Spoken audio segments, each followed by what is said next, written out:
உயிர்த்தெழுந்த இயேசு கிறிஸ்துவின் மகிமை நிறைந்த நாமத்தினாலே உங்களை வாழ்த்தி, தேவனுடைய ஜீவனுள்ள வார்த்தையின் மூலமாய் உங்களை சந்திப்பதில் நான் கர்த்தருக்குள் மகிழ்ச்சி அடைகின்றேன்.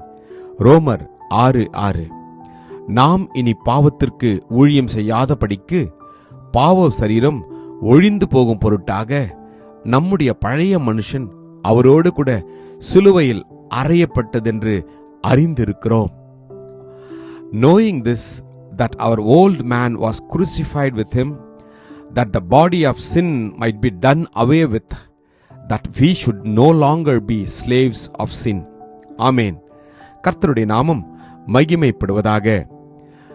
உலகத்தில் வாழ்கிற நாம் ஒவ்வொருவருடைய பாவங்களையும் தன்மேல் சுமந்து கொண்டு உலகத்தின் பாவத்தை சுமந்து தீர்க்கும்படியாய் நமக்காக வந்த இரட்சகர், நமக்காக மரித்து நமக்காக இரத்தத்தை சிந்தி நம்மை அவரை போல மாற்றும்படியாய் இந்த உலகத்திற்கு வந்த இயேசு கிறிஸ்து நம்மை பார்த்து சொல்வது, நாம் இனி பாவத்திற்கு அடிமைகளாய் இல்லாதபடி தேவனுடைய சித்தத்தின் பிரகாரமாய் இயேசு கிறிஸ்துனுடைய மரணத்தினாலே அவருடைய இரத்தத்தினாலே நீங்களும் நானும் பாவத்தை ஜெயித்து நீங்களும் நானும் புதிய மனுஷனாய் புதிய மனுஷியாய் வாழும்படியாய் அவர் விரும்புகின்றார்.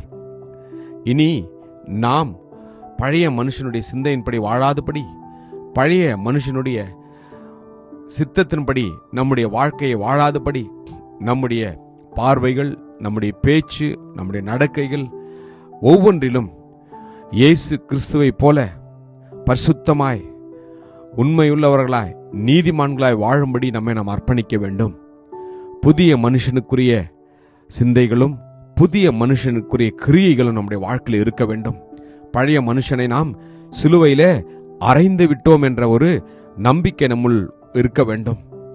முந்தின நடக்கைக்குரிய மோசம் போக்கும் இச்சைகளுக்குனாலே கெட்டுப்போகிற பழைய மனுஷனை நாம் கலைந்து விட்டோம் என்று ஒவ்வொரு நாளும் நாம் அறிக்கை செய்ய வேண்டும். நீங்களும் நானும் இயேசு கிறிஸ்துவுக்குள் இருக்கின்ற போது, அவருடைய வார்த்தையின்படி வாழ்கின்ற போது, பரிசுத்த ஆவியானவருக்கு கீழ்ப்படிந்து அவருடைய சித்தத்தை செய்கின்ற போது, அவருடைய சத்தத்திற்கு செவி கொடுக்கின்ற போது, நீங்களும் நானும் புதிய சிருஷ்டிகராய், புதிய மனிதனாய், புதிய மனுஷன் அந்த உலகத்தில் வாழ்வோம். பழையவைகள் எல்லாம் நம்முடைய வாழ்க்கையில ஒழிந்து போய் எல்லாம் புதிதாக இருக்க வேண்டும் என்று கர்த்தர் விரும்புகின்றார். ஆம், இந்த நாளில நம்முடைய வாழ்க்கையை நாம் தேவனுக்கு ஒப்பு கொடுப்போம். பழைய மனுஷனை நாம் சிலுவையில் அறைந்து விட்டோம் என்று இருதயத்தில் நாம் அதை நினைத்து ஒவ்வொரு நாளும் அறிக்கை செய்ய வேண்டும். மாம்ச இச்சைகளை சிலுவையில் நாம் அறைய ஒப்பு கொடுத்து விட்டோம். வேதம் சொல்கின்றது, மாம்சத்தின் கிரியைகள் எல்லாம் வெளியரங்கமாக இருக்கின்றதாம். நாம் மாம்சத்திற்குரியவர்கள் அல்ல, ஆவிக்குரியவர்களாய் வாழ நம்மை நாம் அர்ப்பணிப்போம். நீங்கள் சரீர இச்சைகளின்படி பாவத்திற்கு கீழ்ப்படியத்தக்கதாக சாவுக்கு ஏதுவான உங்கள் சரீரத்தில் பாவம் ஆளாதிருப்பதாக என்று வேதம் சொல்கின்றது. நாம் நம்மை அர்ப்பணிப்போமா? பிரியமானவர்களே, நீங்கள் ஆத்துமாவுக்கு விரோதமாய் போர் செய்கிற மாம்ச இச்சைகளை விட்டு விலக வேண்டும் என்று வேதம் சொல்கிறது. ஆம், கர்த்தருடைய பரிசுத்த பிரசன்னமும் அவருடைய பரிசுத்த இரத்தமும் இந்த நாளிலே நம்மை பரிசுத்தப்படுத்தி அவர் விரும்புகிற பிரகாரமாய் வாழ நம்மை நாம் அர்ப்பணிப்போம். கிருபையும் இரக்கம் நிறைந்த நல்ல தகப்பனே, இந்த நாளிலே நாங்கள் ஒவ்வொருவரும் பழைய மனுஷனை சிலுவையில் அறைய ஒப்பு கொடுக்கிறோம். மாம்ச இச்சைகளை சிலுவையில் அறைய ஒப்பு கொடுக்கிறோம். அப்பா, ஒவ்வொருவரும் இரத்தத்தால் நீர் பரிசுத்தப்படுத்தி கழுவினதற்காக உமக்கு நன்றி. ஆசீர்வதியும் இயேசுவின் நாமத்தில் ஜெபிக்கிறோம் ஜீவனுள்ள நல்ல தகப்பனே. ஆமேன். God bless you. Jesus loves you. Amen.